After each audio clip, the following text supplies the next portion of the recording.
Harkafune kabajamtootaaf hordoftoota Oromiyaa Global Media Corporation. Kun miidiyaa keessan miidiyaa uummata Oromoof kan dhalatedha. Kan biyya alaaf biyya keessa jirtan nageenyi keenya bakka jirtu hundumaatti isinaa qaqqabu jecha. Hayyee qophii addaa qabannee dhiyaannee jirra. Magaalaa Baatutti kan amma argannu qophiin nuyi qabannee dhiyaannes qophii bashannanaati. Qophii bashannanaa kan ammoo qopheessuun kan isin biraan ga'u ani Lalisaa Dabbabaa akkasuma waa'illi koo Boontuu Dastaa fi ogeessi kaameraa keenya Caalaa Rundasaa nu waliin tura. Hanga xumura qophii keenyatti nu waliin turaan affeerraa keenya.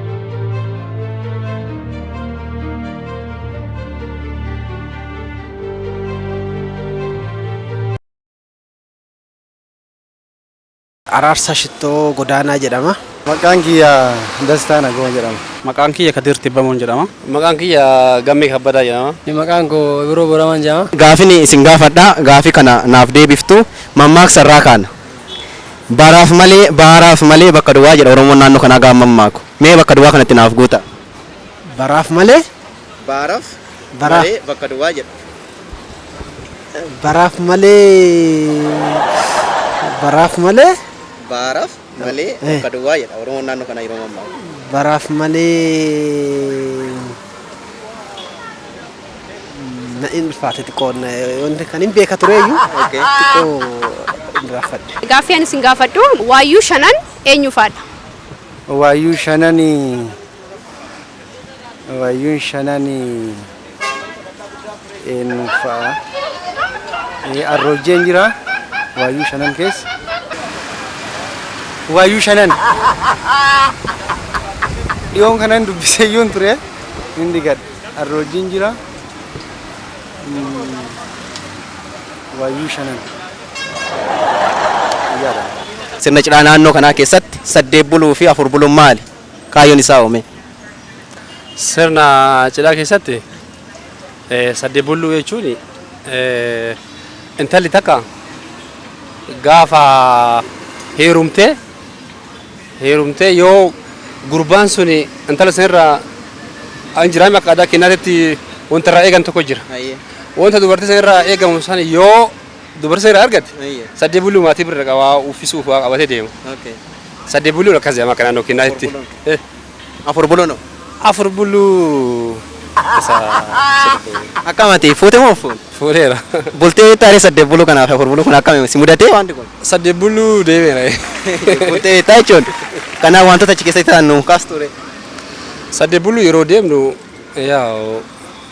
waa wayii haadhaaf abbaa qabattee deemta. Uwwisa wayii itti uwwistaa. Abbatti yookiin wayyaa uwwistaa. Haadhatti illee waan akka kutaa kanneen uwwistaa.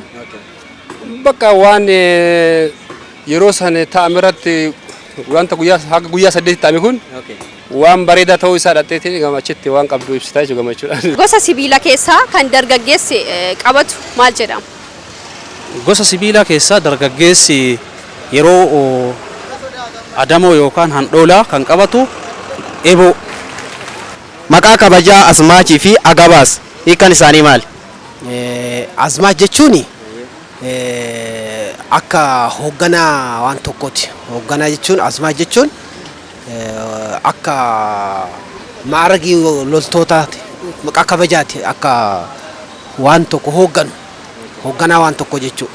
Gaggeessaa Asmaach jechuun. Gosa qodaa shanan nuuf himaa akkasumas immoo kan seera fixu isa kamii guyyaa kamimmoo seera fixa? Gosa qodaa jettu. Qodaa jedhamu akka naannoo kanaatti meeshaa ittiin qabee ittiin itti elman gosoota sanniin siimuu danda'a. Orooboo, ciicoo, xuunxoo, guchuma, sabaree namti jirti. Akkasumas immoo kan seera fixu. Kan seera fixu keessaa fakkeenyaaf akka siiqqee. Siinqeen seera namoota wal dhabanii wal dhabbii gosa gidduu ta'uu danda'a. Qaamolee garaagaraa gidduutti wal dhabbii yeroo jiraatanii dubartoonni siinqee kana qabatanii yoo ba'anii safuudha. Hooda waan ta'aniif siiqqeen kabaja waan qabdaniif lola kana ittiin fixanii jechuudha. Guyyaa akkamii? Fakkeenyaaf guyyaa waraanni jiru. Fakkeenyaaf waraanni tokko yoo jalqabee wal lolaa jiraatanii namni tokko gosa walitti deemaa jiraate siinqee qabatee gidduu baate waraanni sun achuma dhaabata jechuudha. Galatamaa. Kan garaa dhakeetii, obboleessaa dhakeetii, soddaa abbaa keetii, eessuma kan keeti. Walitti nama meeqa? Mee deebi. Kan garaa dhakeetii, obboleessa haadha keetii, soddaa abbaa keetii, eessuma kan keeti. Walitti nama meeqa? Nama sadii gaa. Nama sadii? Nama sadii? Nama sadii? Isaan bakka tokko ta'uuf deemaa garuu isaan akka Mee tokko ta'u yoo jette akkamitti tokko ta'u? tokko ta'uu jenne bakka karaa naannaatiin dhala tokko jechuudha. Okay. Karaa naannawaatiin. Garuu nama meeqa achi keessa kan jiru? Nama sadii. Nama sadii? Nama sadii. Mee haa ta'u kanarratti irra si deebi'u gaafichi. Kan garaa haadha keetii, obboleessa haadha keetii, soddaa abbaa keetii, eessuma kan keeti. Nama meeqa? Nama afur. Mee isaanis akkamitti nama afur jettanii nuyi? Akkamitti akkan jedhe nama afur ta'uun isaanii kan garaa haadha kiyyaati. Kan garaa haadha kiyyaati kan garaa abbaa kiyyaati. Kan garaa eessuma kiyyaati. Takka hin daanganne. Kanaaf nama afur jette. Geejjiba cidhaa kan aadaa Arsiitti beekamu maali? Geejjibni cidhaa kan aadaa Arsiitti beekamu farda.